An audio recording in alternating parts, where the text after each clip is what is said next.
Everyone, today we are going to study about the shoulder joint, its dislocation, and how to treat it and other thing also. So let's go with the topic. So here in the anatomy of the shoulder, here you can see the head of the humerus. And here you can see the scapula, and then the acromion process, which is connected to the clavicle with the acromioclavicular joint, and here you can see the acromioclavicular ligament also, and the coracoid process can be seen in the anatomy. So when we see the x-ray, this type of pattern is seen, as you can compare with, like, here is the humerus head and the greater tuberosity and the lesser tuberosity, acromion process, clavicle, coracoid process, clavicle cavity, and the scapula. So this is the x-ray, normal x-ray of the shoulder joint. So the shoulder joint is the ball and socket type of the joint, and the head of the humerus and the glandular cavity, the ratio is 4:1. And for the, like, there are stabilizer in the shoulder joint. For the stabilizer, there is dynamic stabilizer, and the in dynamic stabilizer there is rotator cuff muscles, which is for the mnemonic seats also. For as supraspinatus, infraspinatus, this is the teres minor. Okay. So in the MCQ there may be the option of teres major, and we have to eliminate that, the rotator cuff muscle. So this is the teres minor, and the subscapularis, the like these three are attached to the greater tuberosity, but this subscapularis is attached to the lesser tuberosity. Do not confuse with the trochanter. Trochanter is in the femur, but tuberosity is in this, like, humerus. So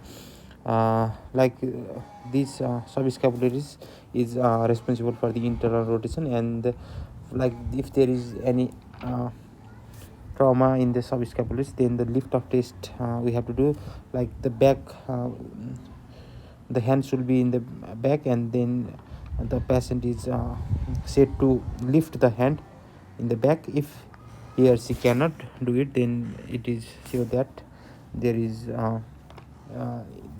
like some injury in the subscapularis muscles.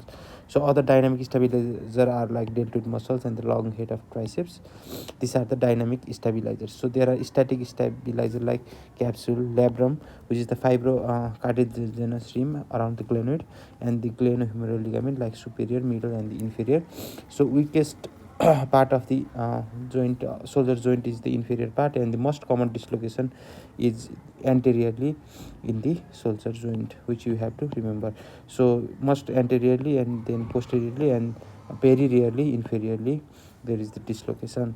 So for the like, there can be anterior dislocation and the posterior dislocation and the inferior dislocation. So for the anterior dislocation, there will be the abduction and the external rotation of the arm. So you have to remember, if there is internal dislocation, then you have to remember the ABER. Okay. And like if there is the posterior dislocation, then there will be the ADIR, means there will be the adduction and internal rotation. So for the anterior dislocation, there can be like two complication. There will be the Bankert lesion and the Hill-Sachs lesion. Bankert lesion is, there will be the anterior tear in the anterior dislocation, anterior tear in the anterior dislocation. So in the anterior dislocation, in the Bankert lesion, there will be the anterior tear in the anterior dislocation. Here you can see the torn capsule and the labrum,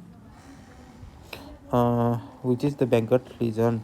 So another is Hill-Sachs lesion. There is it is in the anterior dislocation. So there will be the posterior lateral defect. Posterior lateral, here you can see, here there is the defect. So by comparing with the normal, then you can see at the posterior lateral defect, which is seen in the anterior dislocation. So in the posterior dislocation, there will be the reverse Hill-Sachs and the reverse Bankert lesion.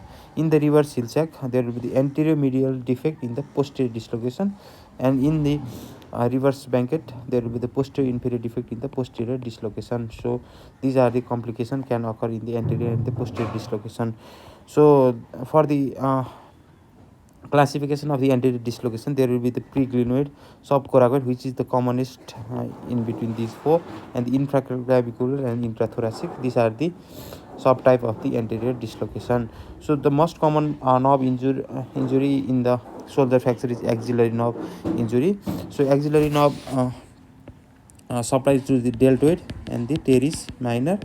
So there will be the regimental branch area, there will be the pain, paresthesia and the tenderness in the regimental branch area, where like army person in the at this deltoid muscle level, there will be the pain, paresthesia and the tenderness because of the injury in the radial nerve in the shoulder fracture. So for the post, as I already told that the most common is anterior dislocation and then posterior dislocation and the inferior dislocation. The most then after the anterior dislocation, then there will be the posterior dislocation. In the posterior dislocation, most common cause is like 4E.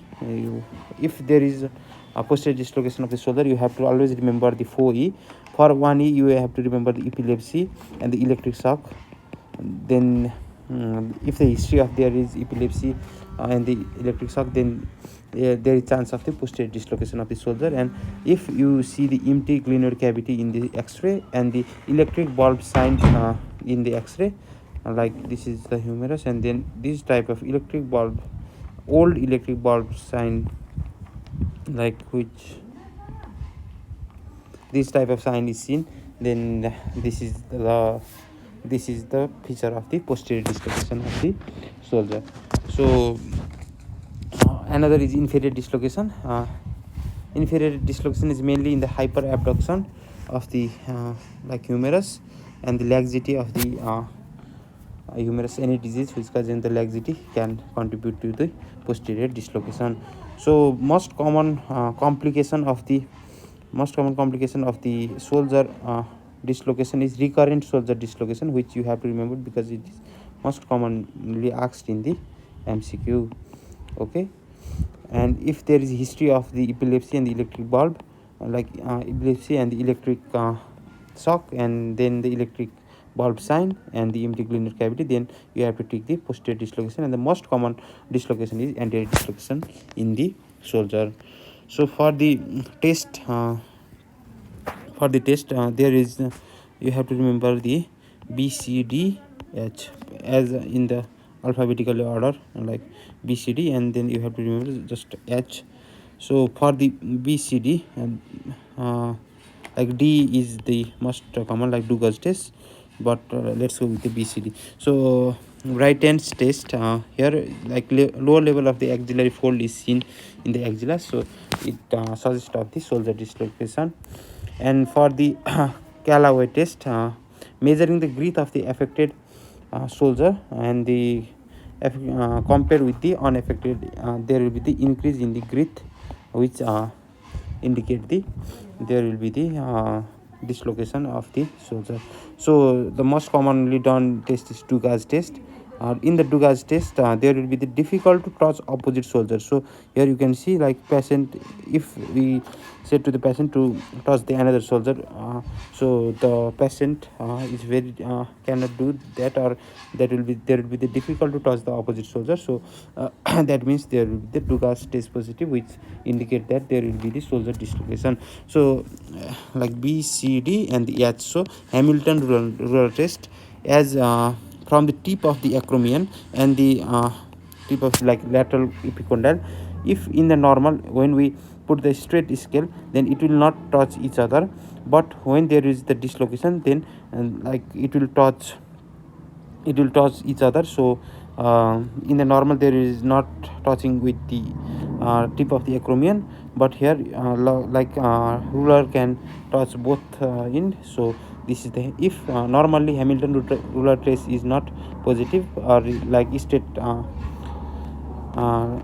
scale cannot touch the both bony prominence, but if it touches the both bony prominence at once, then Hamilton ruler test will be positive, which is suggestive of the shoulder dislocation. So for the management, there will be the Kocher maneuver, and the Stimson maneuver, KSH. You have to remember KSH for above BCDH. Okay, so for the first is the Kocher maneuver. You have to remember the TEAM. So for the T means traction, and the E means external rotation, and A means adduction, and the M means medial rotation or internal rotation. So here in the figure also there is the traction, doing the traction, and then there will be the extension, and then there is like adduction, and then there is medial or internal rotation. So this technique is Kocher maneuver, which is done in the practice in the OPD and the ward also. So another is S Stimson maneuver. For the Stimson maneuver, the weight is 10 to 15 lb is used to traction like to straighten the like humerus bone. So Stimson maneuver is also used, and another is Hippocratic technique, which is not commonly used nowadays, because like this like doctor will have to put the leg in the axilla and then uh, pull the hand. Like reduction is done by the placing the foot in the axilla and using axilla as a fulcrum. So like it is little violence like type like. So our teacher is also like in the in teaching us like Hippocratic oath is followed, but Hippocratic technique is not followed nowadays. So if you are single in the hospital setting and there is no one to help you to do other or if it is necessary, then you can use Hippocratic technique, but not commonly practiced nowadays. So these are the things which you have to know in the shoulder dislocation. uh, I think everything is covered. So like the shoulder dislocation is the most commonly dislocated joint, and the like it is also one of the most like one of the common joint where which is like missed in the dislocation also, which you have to remember. So just if there is you have to remember just Bankert lesion and heel sac, reverse Bankert and the reverse heel sac, and the most common is anterior dislocation and the posterior dislocation, and then inferior dislocation, posterior dislocation, electric bulb sign in the X-ray, and the electric shock and the epilepsy, and then the complication is a recurrent shoulder dislocation. And then for the test like Duca's test is done, and Hamilton Runner test is done, and for the management Kocher maneuver is done. And then for the surgery like Potty-Platt operation is done, in which the subscapularis and the anterior capsule is doubled and the breasted, so that it prevents like external rotation and the dislocation, which causes the internal rotation of the shoulder and prevents the dislocation also. So for the Bristol lateral operation, there is the coracoid is osteomized and placed in front of the humerus near glenoid, prevents dislocation, acting as a door stopper. So Bristol lateral operation is done for that, and commonly used is like arthroscopic Bankert and the heel sac surgery are also commonly practiced nowadays. So these are the thing. Thank you for watching the video. Hope it will be great. Thank you.